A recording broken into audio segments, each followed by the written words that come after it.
How I invest my money. Finance experts reveal how they save, spend, and invest. A lot is said about the how of investing. What kind of assets should you hold? What's the best way of planning for your retirement? And is property a better bet than the stock market? Plenty of authors have had a crack at answering these questions. But what about the why of investing? As we'll see when we look at what 6 top investors do with their money, this question is just as important. What do you want to achieve? Answer that, and the practical matters of which assets to buy or how to structure your retirement fund suddenly come into focus. Why you invest, in other words, tells you a lot about how to invest. In this video, Sandy Gottsman is a billionaire who founded the New York-based investment firm called First Manhattan. He always asks interviewees, hoping to join his team, the same question. He doesn't quiz them about the best stocks to buy right now or which economy is heading into a recession. But what he wants to know is what candidates own and why. What, in other words, do they do with their own money? Financial writer Morgan Housel loves this question because it underscores how personal money is. How you spend or save your money says something about who you are. The key message in this video is, there are no universal truths when it comes to investing. According to the financial services firm Morningstar, just half of all mutual fund portfolio managers in the US invest in their own funds. At first sight, that might look like hypocrisy.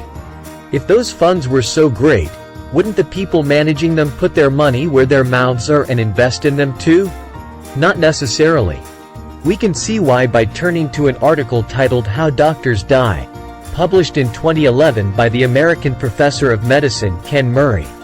Murray shows that doctors diagnosed with terminal illnesses typically choose much more minimal end-of-life treatments than they prescribe for patients in the same position. Why? Well, their patients aren't medical experts unlike doctors. They may not fully understand their situation. Some may even continue to hope for a miraculous recovery. In short, they want more treatment. Doctors and non-doctors, it turns out, have different needs in identical situations, which is why they get different treatments. That just goes to show that it's not always a bad thing when someone tells you to do something that they don't intend to do themselves. Financial experts are like doctors in this respect. Their job is to help you meet your needs, not to hand out universal prescriptions that also meet their needs. So what you do with your money depends on what you want to achieve. Housel and his wife, for example, value nothing more than independence, and that shapes their financial decisions. Despite enjoying rising incomes for over a decade, they've kept their lifestyle pegged at the same level it was at when they married. Every cent of every raise since then has gone into an independence fund, a financial buffer which will allow them to do what they want on their own terms later on in life. Chapter 1. Jenny Harrington isn't only the CEO of Gilman Hill Asset Management, she's also the portfolio manager of the company's equity income strategy. When it comes to her favorite investment strategy, it turns out she discovered it by chance. In 2001, a client called her to say that he was getting ready to retire. What he needed was an income, but being just 55, he also needed that income to grow over time. These objectives aren't always compatible. Some investments, such as bonds, provide a stable income without growing. In other cases, drawing an income requires you to periodically sell assets like stocks, which gradually depletes your overall income-generating investment fund. That's a problem if you're retiring relatively early like Harrington's client, but luckily, there's an alternative. The key message in this chapter is, dividend-paying investments provide a stable and growing income. When you invest in bonds, you're lending money to a company. In return, you receive an IOU that's essentially what a bond is, and regular interest payments on that loan. Bonds do provide a stable income, but that income doesn't grow. That's where dividend stocks come in. When you invest in these stocks, you buy a stake in a company, which then pays out dividends, regular fixed payments from the profits left over after it's serviced its debt and reinvested a portion of its revenue. Companies issue dividend stocks when they expect their revenues and profits to grow. Investors give their cash to these firms because they have solid business plans. In return, they receive a share of their cash flow. The more the company grows, the larger the dividends paid out to investors. Harrington, who moved her clients' investments into a dividend income portfolio, sees this strategy as one of the purest mechanisms for generating shareholder return. The trick is to pick the right company. The best bets are mature businesses with long histories of consistent revenue and profit generation. Think of well-established corporations like AT&T, Verizon or IBM. But there are other, more niche options too. Take Douglas Dynamics for example. Douglas produces snowplows. On a year-by-year basis, Douglas's sales are inconsistent. The company sells more plows some years, and shifts fewer units than others. Zoom out though, and you quickly see that its sales record consistently trends upward over an 8-year cycle. Harrington hitched her investment into Douglas to these 8-year cycles. The result? Steady capital appreciation and an income that increases over time. Chapter 2. Deserte Yarn Wei, the founder and managing director of Berkel Financial Group, values time above all other assets. He's the son of Liberian parents who fled to the United States after their country was engulfed by a deadly civil war in the late 1980s. Yarn Wei has experienced many devastating losses in his life, and these tragic events have shaped the way he thinks about the world. Nothing, he believes, is more precious than the time given to us on this planet. The key message in this chapter is investing is about more than returns, it's about values. Yarn family was poor in dollars, but as he puts it, rich in love. They had little to spare, but they were grateful to have found safety in the United States. Still, putting food on the table was a struggle. His father had to work long shifts across multiple jobs to make ends meet. That left a little time for his children. When important moments like Yarn Wei's first game with his football team came around, his father rarely had the time to be there.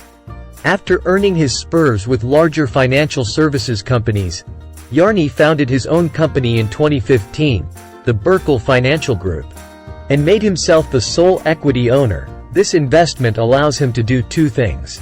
First off, it gives him control over his own time. As a business owner, Yarn Wei is his own boss.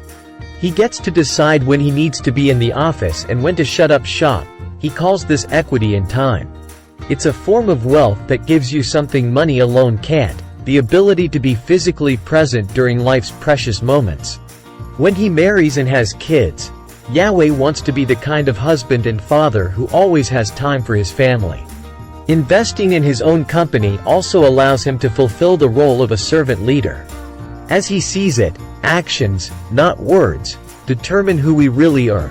Running a business is all about doing, and Yarn aims to lead by example. Isn't just about revenue, it's about showing people in his community what it means to commit to something, and motivating them to make the most of their own abilities and pursue their true callings. Seeing others prosper as a result of these actions, Yarn Wei says, is the biggest rate of return he could ever hope for. Chapter 3. Investment research is based on data about the past. That's obvious. We can't generate data about a future that doesn't exist.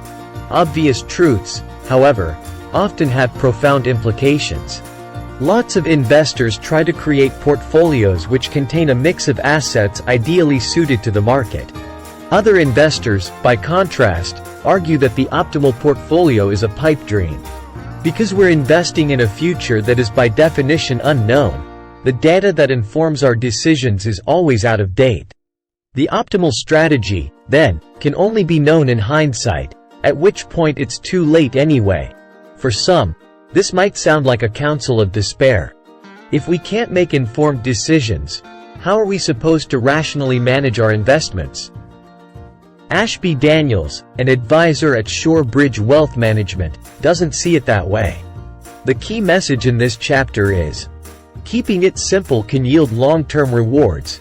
Daniels has 3 major financial objectives: saving for retirement, putting his 2 children through college, and maintaining an emergency fund.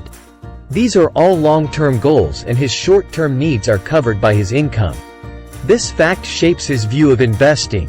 Take his portfolio, which is 100% equities.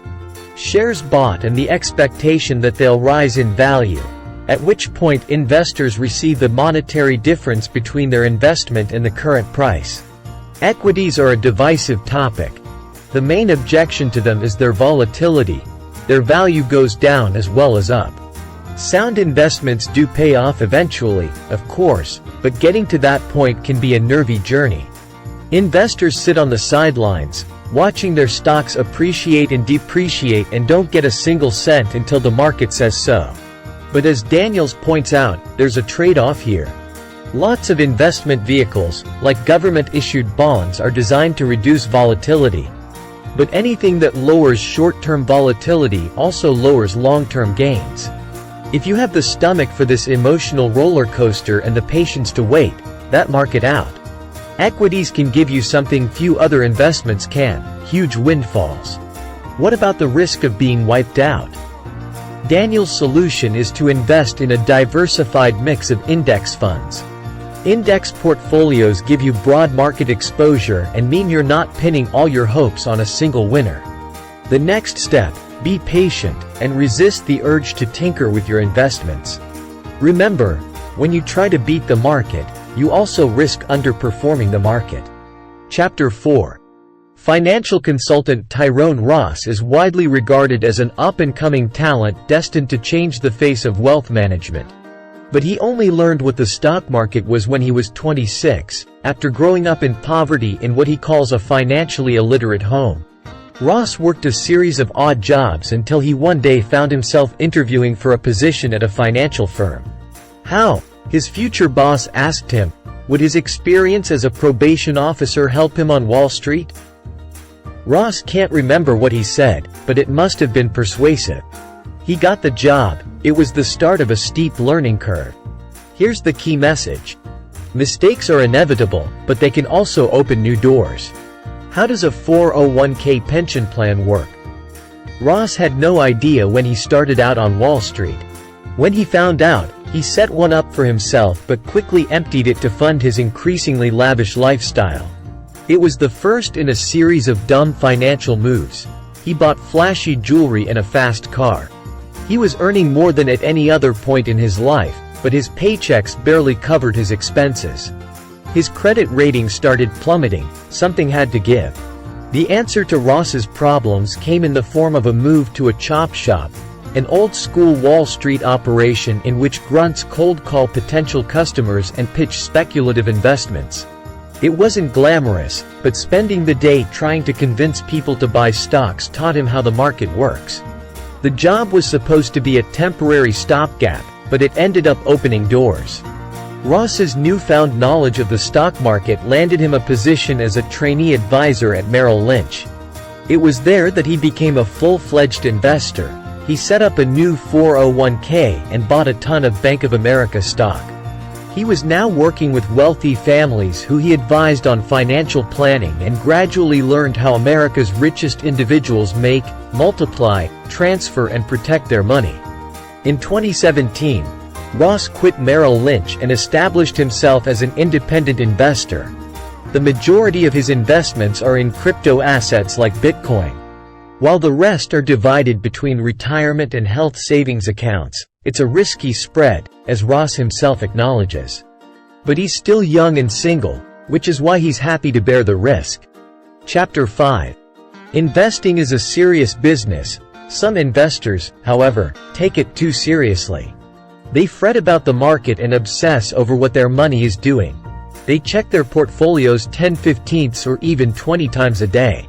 In the short to medium term, this kind of obsessiveness can yield decent results. In the long term, though, it's often counterproductive. When you become emotionally overinvested in the performance of your stocks, bonds and assets, it's easy to forget that losses are inevitable. And when things do go wrong, you lose your cool and make hasty calls, according to Joshua Rogers, the founder and CEO of Orate Wealth. That's a recipe for disaster. The key message in this chapter is, sometimes you just have to learn to let go. When it comes to investing, Rogers takes his cue from Deepak Chopra's 1994 book, The 7 Spiritual Laws of Success. Chopra's second law, the law of giving, states that all forms of wealth are gifts which should be both gratefully received and graciously given. Whether it's a flower, a compliment, or positive energy, Chopra urges us all to give something of value to everyone we meet each day. Generosity helps wealth flow freely. More importantly, he invests in people he likes and trusts. This fosters openness and positivity, creating greater circulation and greater abundance. This mindset also helps him deal with losses. One of the most common mistakes investors make is doubling down on losing investments.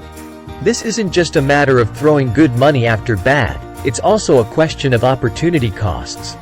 When you hold on to a bad investment, you can't refocus on good investments. That's why the best traders cut ties and move on quickly. Losses are inevitable, what really counts is what you do next. Personal requirements also matter when it comes to picking investment strategies. Someone looking into early retirement, for example, needs an income that grows over time, their best bet? Dividend investments. Someone who wants to spend more time with their family, by contrast, might be better off investing in their own business. And that's the main point, there's no single right way of investing your money. Please subscribe, like and leave us a comment as we always appreciate your feedback. Hope to see you again in the next one on this channel.